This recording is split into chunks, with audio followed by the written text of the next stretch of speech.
Hello ghouls and welcome back to my channel. If you're new here, hi, I'm Haley Adams, and if you like all things gruesome, gross, grotesque, and glamorous, yeah, all those things can be true at once, I suggest you hit that subscribe button down below there. It takes you 2 seconds. Just go ahead, push that little button. If you are a returning victim, thank you so much for escaping the dungeon and coming back. I really appreciate it. Today we have another episode of Horror Chats. Yeah, I'm keeping this going. We got a new series going on here. And it's a series where I chat about horror. Self-explanatory, right?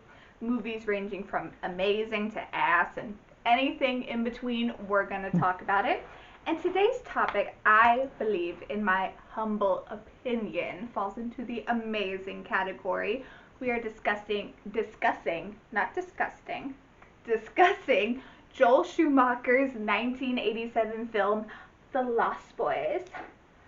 Crap! The movie follows Michael, played by the ultra dreamy Jason Patric. I'm gonna insert a picture. So let's just enjoy that for a second. He and his brother Sam, played by Corey Haim, are moving with their mother, Lucy, played by Diane Wiest, who is just coming off an Oscar win. So I think that gives this movie like a lot of cred.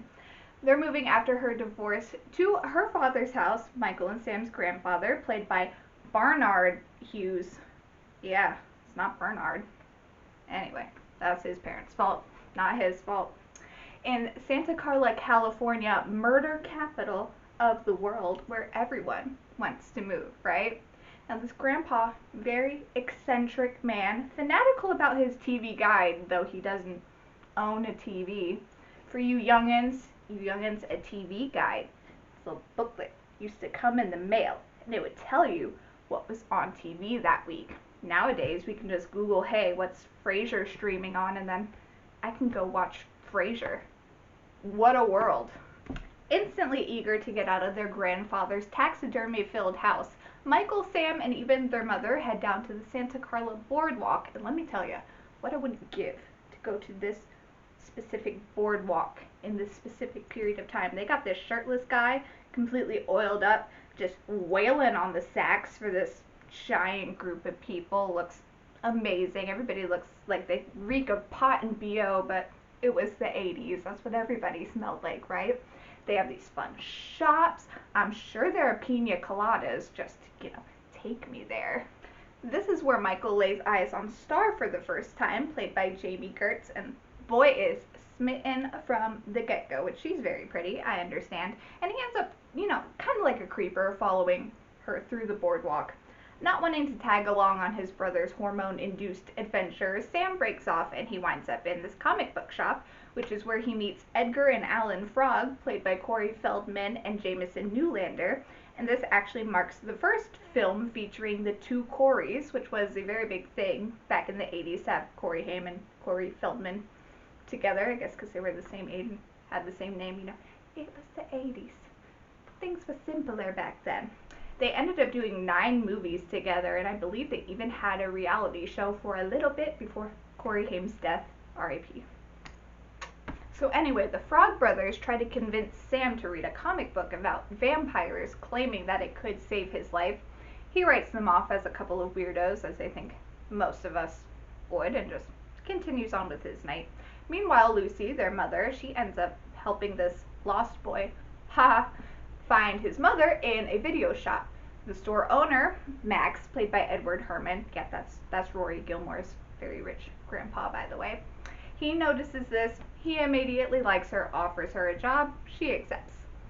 Now back to Michael.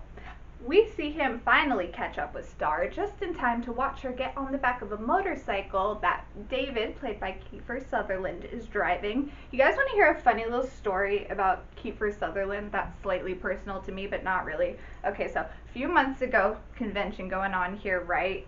Kiefer's there. I opted not to meet him because Kiefer was a little bit pricey and his line was very long. Who wants to spend the entire day in a line? Though, I'm not saying he's not worth it, I'm just saying.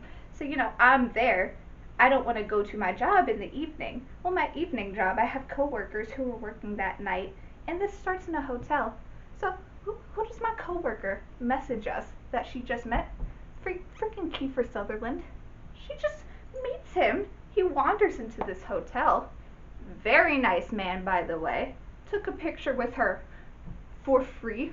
So I would have been mad if I had waited in line and paid over $100 for that, and then my coworker got it for free. Turns out his house is haunted. So all around cool guy Kiefer Sutherland. Anyway, back to the movie. I just thought that was a fun little story. So he has these other very 80s looking dudes in tow. They all ride off on their motorcycles looking pretty cool, and that's the last of that for now. Oh, I forgot to mention these like ultra cool like vampire motorcycle biker gang dudes. They just have a little boy with them. I'm gonna go off about his existence later because it doesn't make any sense to me, but he's on the back of the Hot Ones bike, and we got Star on the back of David's bike looking longingly back at Michael. Bitch, me too. And that is where the scene ends. Okay, moving on. Just had to get Laddie in there because he confuses me. The day goes by and Michael and Sam are back at the boardwalk because that seems to be the only thing there is to do in this town. And Michael manages to find Star again, and they actually get to talk for a little bit. They hit it off, romance type things before she is once again summoned by David. Now David, he's a little bit interested in Michael as well, and he challenges him to a bike race with him and all the other Lost Boys. They go racing. Well, these Lost Boys are acting more like nasty boys because they try to get Michael to drive his bike off a cliff. Just guys being dudes. He tries to fight David, but instead of throwing hands, David invites him back to their little hangout, which is a collapsed hotel, just kind of in the ground. Giant poster of Jim Morrison, exactly what you would expect, pretty much. They're hanging out. David tells Marco to go get Chinese food, and then 2 seconds later, he's just back with Chinese food. Where did it come from? I don't think they had a fridge. And there's no way there's a Chinese restaurant right there, let alone one that would get them that food that fast. I think it was sitting there rotting. Oh no! Well, that is not even the worst of the worries with the food, because as Michael's eating, they're playing little mind games on him, turning the rice into maggots. I would have been out after the maggots, but he sticks around. They make his lo mein into worms, He still sticks around. If Michael couldn't give in to peer pressure, this movie would have been 30 minutes long. So clearly Michael not only wants to impress Star, but he wants to impress David and the other boys as well. So he's still hanging around. And eventually David brings out this bottle that he wants Michael to drink from. Again, peer pressure is the real villain in this movie. Star tries to warn Michael not to drink it and that it's blood, but of course he doesn't believe her. Drinks it anyway. Then they all start, dancing and stuff. PSA. Don't drink suspicious liquid given to you in a cave by some dude that looks like Billy Idol. It's just, don't do it. Don't. So obviously drinking blood starts to have a strange effect on Michael. You're not just going to be normal after that. One night he tries to attack Sam while Sam's in the bathtub and is only stopped because Sam's dog Nanook, who is a very good boy and lives. Dog is unharmed the whole movie, so thank you for that. He's only stopped because the dog keeps him away. There's that. He starts floating uncontrollably through the house, never thinks to try the Charlie and the Chocolate Factory solution of just burping your way down. Would have been gross, but I think he should have tried it. At least he's a teenage boy. Teenage boys burp. I would have tried it. Not only that, he starts to lose his reflection as well, which is just a damn shame when you're that handsome. So weird things start going on. Now the Frog Brothers have been consistently filling Sam's head with this vampire lore, and they have him reading all these vampire comics, so he quickly puts 2 and 2 together. His own brother, a goddamn shit-sucking vampire. What are you gonna do? Well, eventually he figures out, because Michael hasn't killed anyone yet, his vampiric nature can probably be reversed.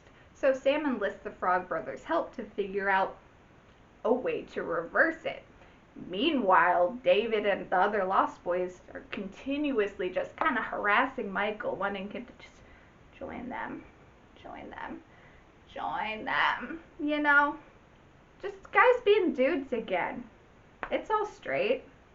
The Frog Brothers, self-proclaimed vampire experts slash hunters, tell Sam that the only way to get Michael back to his human state is for them to kill the head vampire. Big problem there, they have no idea who that is. But Sam has a sneaking suspicion that it's his mother's new boyfriend, Max, you know, from the video store. So, perfect opportunity when Lucy invites Max over for dinner one night. Sam invites over the Frog Brothers, and they do a bunch of vampire tests on Max, all of which he passes, or fails, depending on whichever way you look at it. Either way, they determine he is just a regular human, and they are back to square one. So with Max no longer in the running for who the head vampire can be, they turn to the group of the Lost Boys themselves, thinking it has to be one of them. I mean, David's the obvious one, but Sam hasn't met him. He doesn't know that. So Sam and the Frog Brothers, they hatch this plan to go into this Jim Morrison lair and just start staking him. Well, they get Michael's help, but he's inching closer and closer to being a full-blown vampire, so the sun's out. He's not very strong. He's fallen asleep. He can only get Star and Laddie out of the lair. We'll call it the lair. And then he's completely out of commission. So the three younger boys are like, what the hell? We don't know who the head vampire is. Let's just stake all of them and see what happens. So they find them hanging upside down, sleeping by their gross little human bat hybrid feet. I don't like that. It was nasty looking. And they decide to go for the smallest one first, which is Marco, the curly-headed one. Well, shit hits the fan because Marco does not die quietly and all of the rest of them wake up. So they're trying to get the hell out of there, but now they're being chased by David, Dwayne, and Paul. Yeah, those are their names, by the way. The other one's the less important ones. Those are their names. They're chasing Sam and the Frog Brothers out of the lair. Well, Sam almost doesn't make it. He's covered in glittery vampire blood. Yeah, they did it before Twilight, but it was just the blood, so it was a lot cooler. So he's covered in glittery blood. They get him out of there, thankfully, because the movie would have been, again, a whole lot shorter. And they head back to their house because now they need a freaking plan, because there's no way come nightfall David's just letting all that slide. No, he's coming for them. So Sam and the Frog Brothers prepare pretty much every single vampire killing method in the book. Garlic, steaks, holy water, garlic flavored holy water, and squirt guns. They're prepared. So when the remaining vampires come that night, they're ready, and it's a freaking showdown. First vampire to go is Paul, the long-headed blonde one. He takes a holy water bath, and then there's like this like Gremlins-esque scene of like all his blood just coming out all the pipes in the house. Like, sorry, Grandpa. Sorry, vampire blood fucked up your pipes. You better call your plumber. The next one to go is Dwayne, the hot one. He is shot with a crossbow, dies in stereo. Whole big thing. So that leaves David. Well, of course, he and Michael have the final house-destroying showdown. They're going back and forth, you know, it's a fight. But eventually Michael impales him on some of Grandpa's antlers that he was using for taxidermy, you know, like in the movie Silent Night, Deadly Night. Yeah, so bye, David. Now, obviously, David was the head vampire, so everything should go back to normal, right? Wrong! Michael, Star, and Laddie, they don't feel any different upon David's death, so, like, what's the freaking deal? In walks Max and Lucy, and that's when we find out it was Max all along. Ugh, the vampire test just didn't work because they invited him into the house, which, plot hole, David, Dwayne, and Paul, they never got invited into the house, so how'd they get it? We don't care. It's a fantastic movie. We're not poking holes in the plot there, but how'd they get in? Anyway, turns out Max's whole evil plan was to turn Michael and then eventually Sam as well into vampires, so Lucy would have no choice but to also become a vampire and join them. Men, right? You can't just ask a lady out now, you gotta kill her and herself. Fuck. So just as Max is about to bite Lucy, here comes Grandpa. He just drives his car through the house because screw it, the house is already destroyed. Sends a giant fence post through Max, effectively killing him. And boom, now everyone goes back to normal. Michael, Star, and Laddie, they are humans again. All is right with the world. The Santa Carla vampire problem is gone. Turns out the only thing that Grandpa couldn't stomach about Santa Carla was all the damn vampires. This man knew the entire time. He didn't tell no one. So let's talk about it. I mean, The Lost Boys is one of my favorite movies of all time. I could probably watch it once a week and not get bored of it. And for once, the general consensus seems to match mine. A lot of people agree that yes, this movie is a national treasure. It has a 77% on Rotten Tomatoes with an audience score of 85%. They didn't ask me though, because it'd be 100. I know percents, they don't work that way, but anyway, people like it. And it was number 2 on its opening weekend, and it grossed overall back in 1987 $32.2 million versus its $8.5 million budget. So yeah, good job.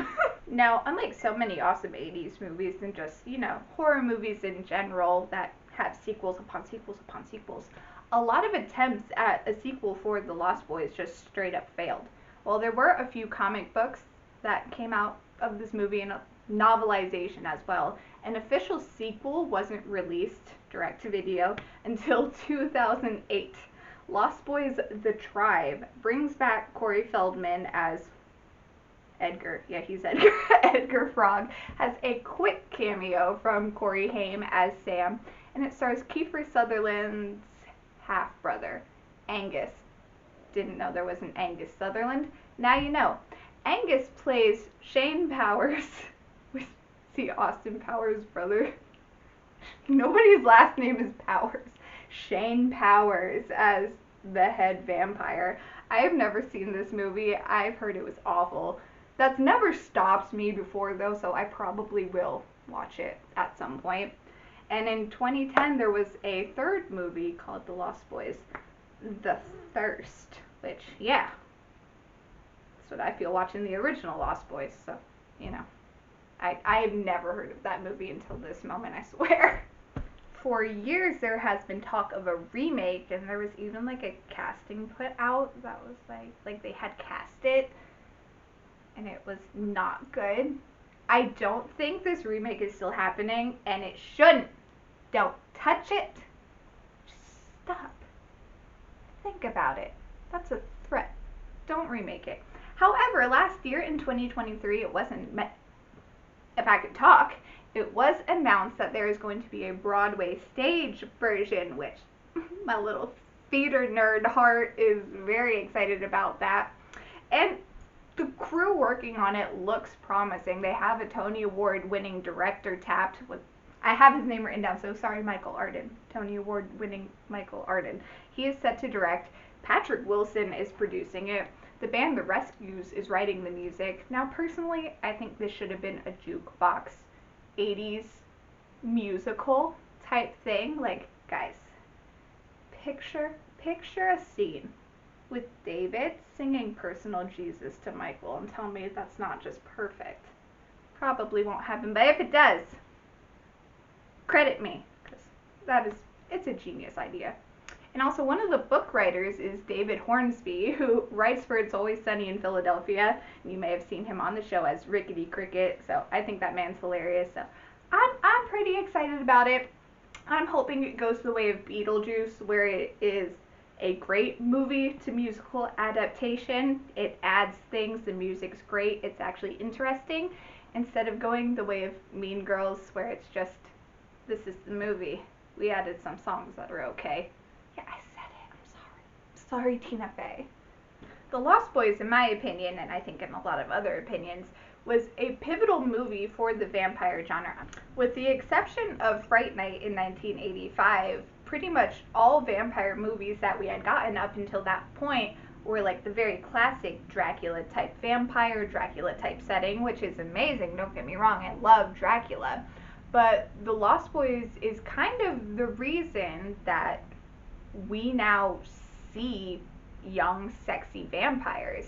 And even though Fright Night did frame the vampire movie in a new way with a new setting, the character of Jerry Dandridge was still very classic and refined, gentleman type of man until, he's killing you. But that's kind of hot depending on who you ask.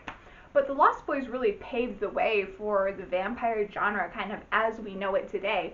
We wouldn't have these young, hip, cool, sexy vampires like we do on Buffy the Vampire Slayer, Vampire Diaries, and dare I even say it, Twilight. We wouldn't have any of that without the Lost Boys, even though Edward wishes he was half as cool as David is, but that's another story. But what we almost got was something completely different, which would have also changed the vampire genre. It wasn't the classic Dracula.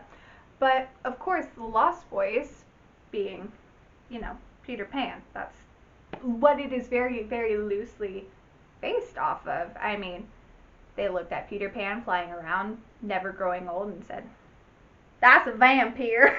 So that is what this is very loosely based off of.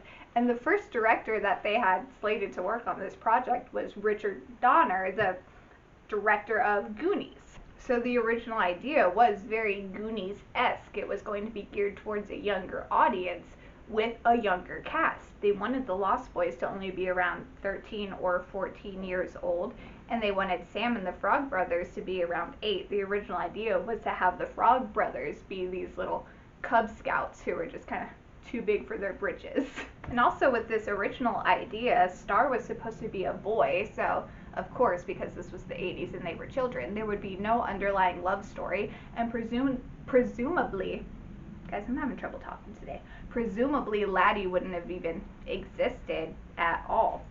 But Richard Donner was tied up with a lot of other projects, so this Goonies-esque Lost Boys was never able to come to fruition, because then they went to Joel Schumacher, who brought on, guys, what is happening? Brought on screenwriter Jeff Bohm, who turned it into this sexy punk motorcycle riding vampire masterpiece that we have today.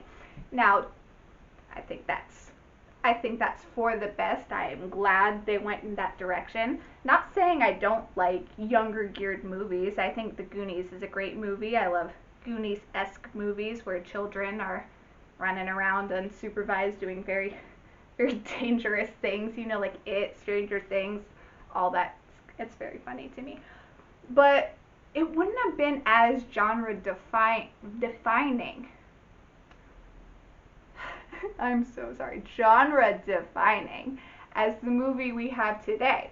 Because basically what we would have had is just Peter Pan, but vampires. And there's Peter Pan adaptations for days. You can scroll on Disney Plus for hours. There's only one Lost Boys, so I do think this was the better path to take. Now let's talk about the cast, because this is a stellar cast, and Joel Schumacher even has said it's like the best cast in the world. But it almost never happened.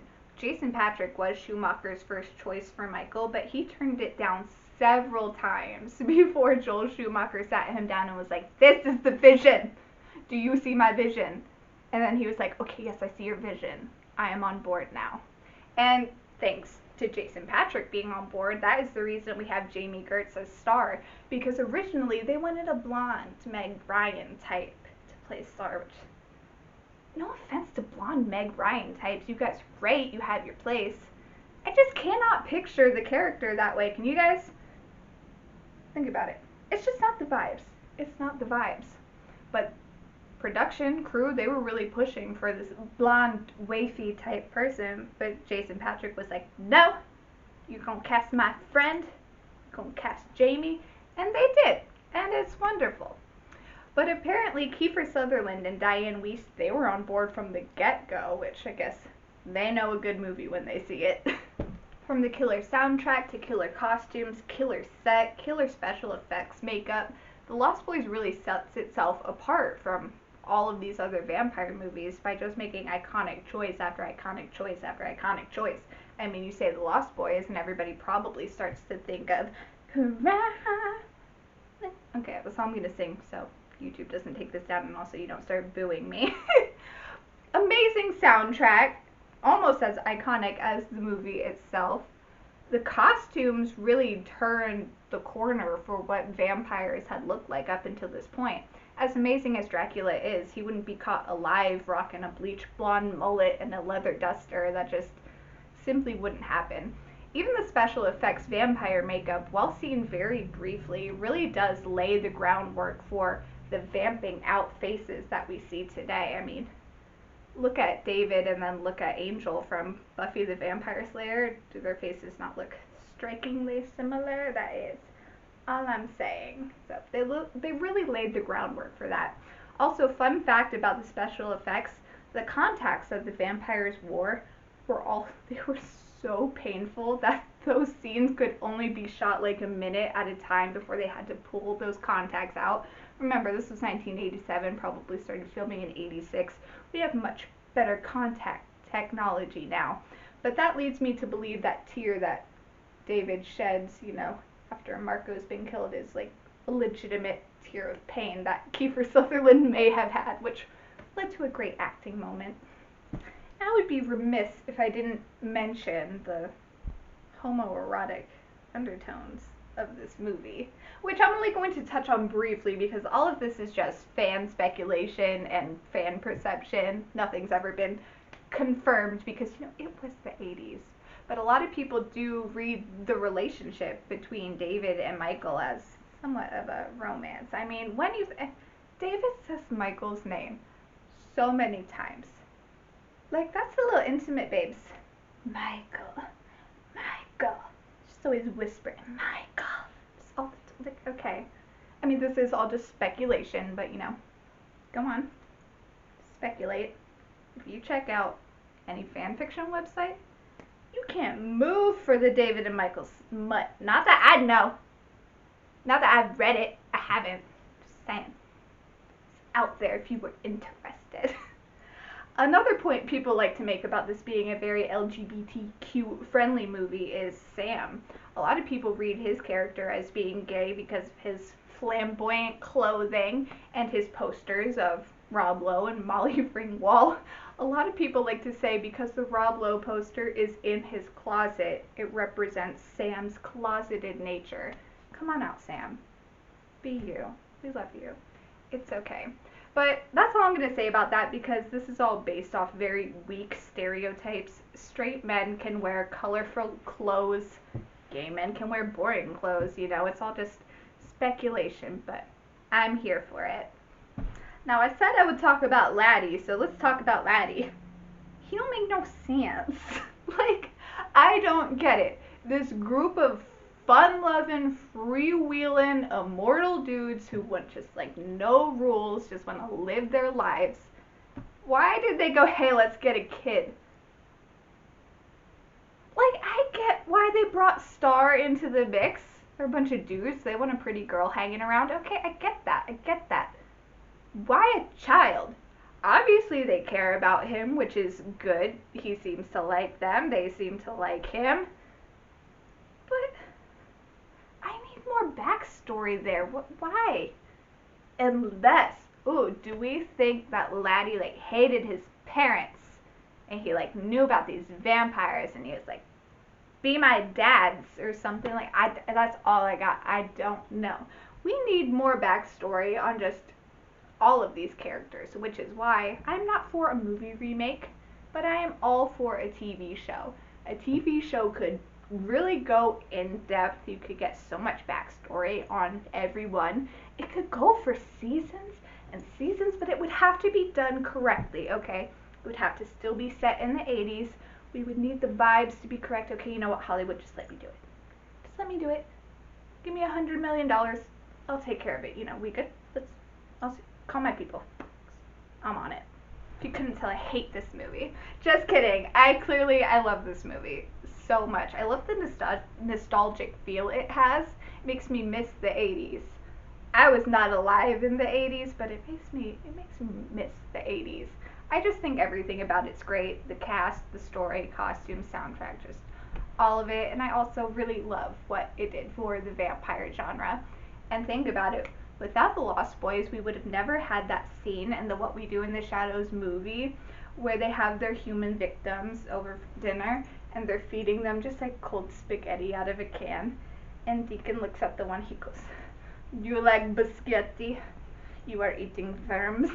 And then they're chuckling, they go, "We learned that from the Lost Boys." It's so funny. And then they turn Nick's penis into a snake. Like with the same edges. I love it. Thank you, Lost Boys. And there you have it, my thoughts on the Lost Boys. What do you guys think? Agree, disagree, have a more nuanced take? Let me know down in the comments below. But I will say, in this one instance, I'm all for agreeing to disagree. You know, these are movies, they're not human rights. We can disagree about them. But in this one instance, if you don't like this movie, you're wrong. I'm sorry. It's an amazing feat of cinema. Even Ebert gave it 2.5 stars out of 5, which I think is generous for him. Thank you guys so much for watching. If you are just dying for me to talk about a specific movie, let me know down in the comments below. And if you're just, like itching for some more spooky content between my uploads, I am on TikTok and Instagram at its_Haley Adams over there. That is where you can find me. But that is it for today. I hope you all sleep well because I'll be seeing you in your dreams. Good night.